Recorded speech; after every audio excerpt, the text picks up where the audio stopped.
Hello, hello la communauté, et puis je souhaite la bienvenue à tous et toutes, à ceux qui passent par ce partage. Si vous que vous me connaissiez ou que vous ne me connaissiez pas encore, n'hésitez pas à aller voir d'autres partages, d'autres vidéos si le cœur vous en dit. Si vous voulez un peu plus connaître la chaîne de l'écoute de soi. Moi, je vous retrouve pour une nouvelle vidéo. J'ai envie de discuter avec vous, de méditer sur le sujet. Qu'est-ce que l'affirmation de soi? Méditons tous ensemble sur l'affirmation de soi. Pourquoi cette vidéo? En fait, souvent, des fois, j'ai des inspirations aussi par rapport à des discussions, par rapport à des phrases, des mots que je peux entendre des personnes de mon entourage. Et souvent, ça va donner la petite graine, ça va me donner une inspiration pour tourner une vidéo et pour méditer sur un sujet. Et là, ce matin, j'ai discuté avec quelqu'un de mon entourage et ça tournait autour de l'affirmation de soi. Et en fait, on s'interrogeait tous les deux par rapport à cette notion. Enfin, ça se rejoignait par rapport à la notion de l'affirmation de soi. Et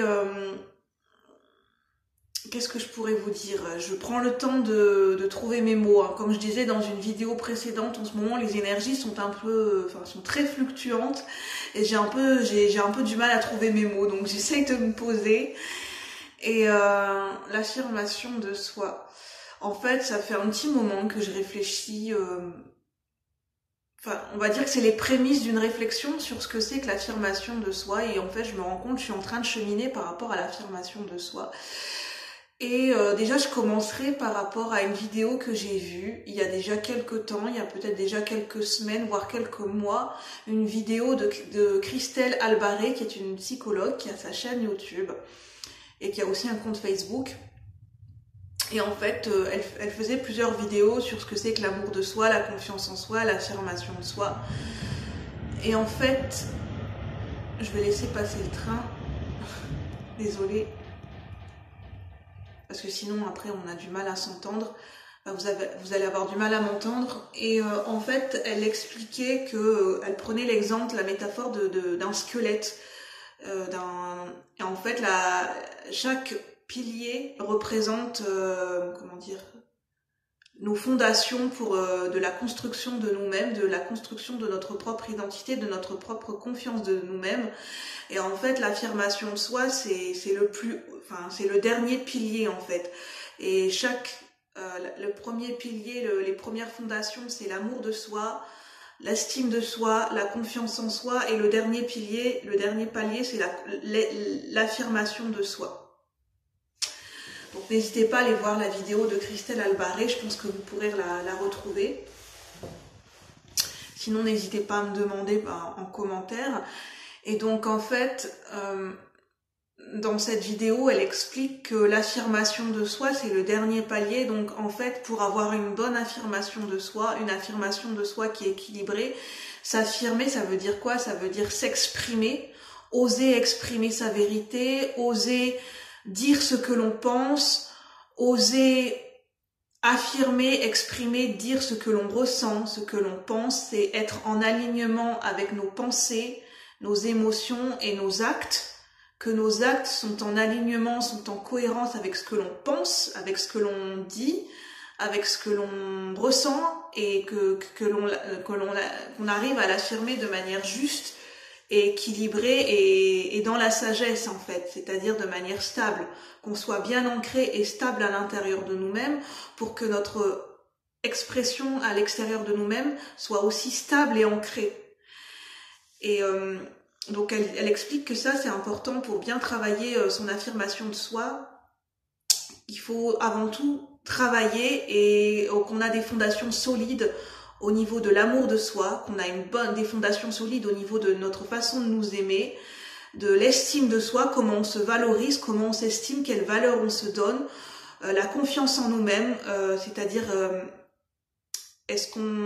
on est au clair avec nos compétences, ce que l'on sait faire, nos compétences, nos acquis, nos savoir-faire, notre savoir-être, et puis tout ça en dernier lieu, ça donne lieu à l'affirmation de soi.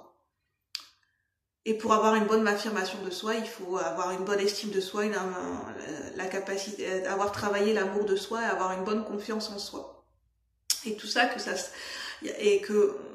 ne jamais se reposer sur ses acquis, tout ça, ça se travaille tout au long de notre vie et c'est toujours des repères importants à prendre en compte. Et en fait, moi, ce que je me rends compte, c'est que dans l'affirmation de soi, c'est qu'on peut avoir qu'est-ce qui peut bloquer une bonne affirmation de soi, une affirmation de soi qui est juste et équilibrée, c'est qu'on peut avoir des peurs, la peur de s'exprimer, la peur d'oser dire ce que l'on pense, d'oser dire ce que l'on ressent, la peur d'être nous-mêmes, des blocages par rapport à l'image de soi, des blocages par rapport à l'estime, par rapport à l'amour de soi, une confiance en soi qui n'a pas été construite. On peut avoir des difficultés à s'exprimer, des blocages au niveau du chakra de la gorge, de ne pas avoir l'habitude de s'exprimer, de dire ce que l'on pense, de s'extérioriser, que ce soit par l'art, par la créativité, par la parole, par la verbalisation. Peur de blesser les gens, peur de rentrer en conflit avec les gens, on peut avoir des blocages, des croyances limitantes, et peur d'être égoïste, peur de perdre des gens en affirmant notre vérité. Enfin, il peut y avoir plusieurs types de blocages et de croyances limitantes. Et moi, par exemple, c'est la peur du conflit, la peur d'oser être moi-même et la peur des répercussions de si je disais quelque chose qui ne plairait pas à la personne d'en face, la peur que ça puisse donner lieu à des tensions, à des conflits. Et en fait, ce qu'il faut se rendre compte, c'est que si la personne en face de vous réagit mal à ce que vous dites, si vous êtes dans une affirmation de vous qui est juste et équilibrée, que vous n'êtes pas dans un rapport de force ou dans de l'agressivité, que vous exprimez simplement votre point de vue, par exemple un désaccord ou que vous osez dire non, vous osez dire que vous n'êtes pas d'accord avec cette personne, si la personne en face de vous réagit dans de l'agressivité, dites-vous bien que il y a quelque part, c'est que c'est cette personne à ce moment-là qui a un problème, qui a une problématique d'affirmation de soi. Parce que moi, ce que je pense, et c'est mon avis personnel, quelqu'un qui est dans une affirmation de soi qui est juste et équilibrée ne va pas s'emporter, ne va pas être dans des rapports, ne va pas être dans son ego ou dans des rapports de force ou ne va pas tomber dans de l'agressivité à l'extrême. Elle va être capable d'accueillir ce que vous lui dites, même si vous n'êtes pas d'accord avec elle. Elle va être plutôt dans l'échange, dans la discussion. Et ça, c'est aussi c'est quelque chose à prendre en compte et que c'est important de s'affirmer parce que sinon on n'ose jamais être soi-même, on n'ose jamais s'exprimer tel que nous sommes. Et en fait, on est dans des masques et on n'ose jamais être qui nous sommes. Et ça peut créer des conflits intérieurs et du malaise et ça peut créer de la frustration, de la tristesse parce qu'à ce moment-là, on n'ose jamais être soi-même. Être soi-même, c'est oser exprimer sa vérité, oser exprimer ses valeurs, oser exprimer quand on n'est pas d'accord, oser exprimer son opinion. Et c'est quelque chose, des fois, on n'a pas l'habitude de faire, en fait. Et que l'affirmation de soi, ça demande de sortir de sa zone de confort, parce que moi-même, je m'en rends compte. Ça demande d'oser se lancer des défis, ça demande d'oser travailler son expression de soi, oser dire non, oser argumenter, oser travailler l'expression et la verbalisation, travailler son expression. Ça demande du travail, ça demande du recul, ça demande de travailler sur nos peurs, nos croyances limitantes, ça demande de travailler sur sa confiance en soi, ça demande d'accepter de ne pas plaire à tout le monde. Et il y a beaucoup de choses à travailler en fait tout autour des thèmes de l'affirmation de soi. Donc n'hésitez pas à aller voir la vidéo de Christelle Albaré sur ça et de voir la vidéo peut-être de Pascal Piquet qui explique, c'est une vidéo live où elle parle de son témoignage par rapport à la dépendance affective parce que c'est relié aussi à la construction de l'estime de soi et de l'affirmation de soi et je suis d'accord avec elle. Et elle dit que de toute façon, si vous avez quelqu'un qui est agressif en face de vous, parce que c'est quelqu'un qui est qui ne connaît que les rapports de force et qui est dans une position de vouloir dominer ou d'être dans une position de dominateur en fait.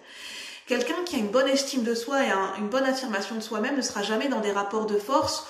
Ça ne veut pas dire qu'il y aura jamais cette personne n'aura jamais de réaction émotionnelle, mais elle sera capable de se réajuster, elle sera capable de revenir à plus de sagesse et c'est quelqu'un qui travaille sur soi. Et que voilà, en fait, il faut reconnaître les gens qui sont dans des rapports de force, dans des rapports de dominant-dominé, et que l'affirmation de soi est au-delà des rapports de force et au-delà des rapports de dominant-dominé. L'affirmation de soi, c'est de reconnaître de se reconnaître d'égal à égal. C'est d'avoir une bonne estime de soi, d'avoir une bonne valeur de soi-même, de reconnaître son estime de soi-même et de reconnaître en fait, d'accueillir l'autre tel qu'il est c'est des rapports de égal à égal et ce sont des rapports d'échange et non pas des rapports de force. Donc c'est ça que je voulais vous transmettre par rapport à l'affirmation de soi. Donc prenez uniquement ce qui vous parle. Moi je suis en cheminement par rapport à ça, donc voilà, je pourrais pas vous en dire plus. J'ai encore besoin de travailler, de cheminer par rapport à l'affirmation de soi. Simplement je me rends compte que l'affirmation de soi, ça demande du travail, ça demande de la constance, ça demande d'identifier ses peurs, de travailler sur ses peurs, sur ses croyances limitantes, et ça demande d'apprendre, d'oser dépasser ses peurs et d'oser sortir de sa zone de confort. Donc voilà ce que je pouvais vous dire en entendant sur le sujet. Je pense que je ferai d'autres vidéos sur le sujet. N'hésitez pas à liker, à commenter. Et puis moi je vous retrouve bientôt pour de nouveaux partages. Bye bye la communauté, prenez soin de vous, bonne journée.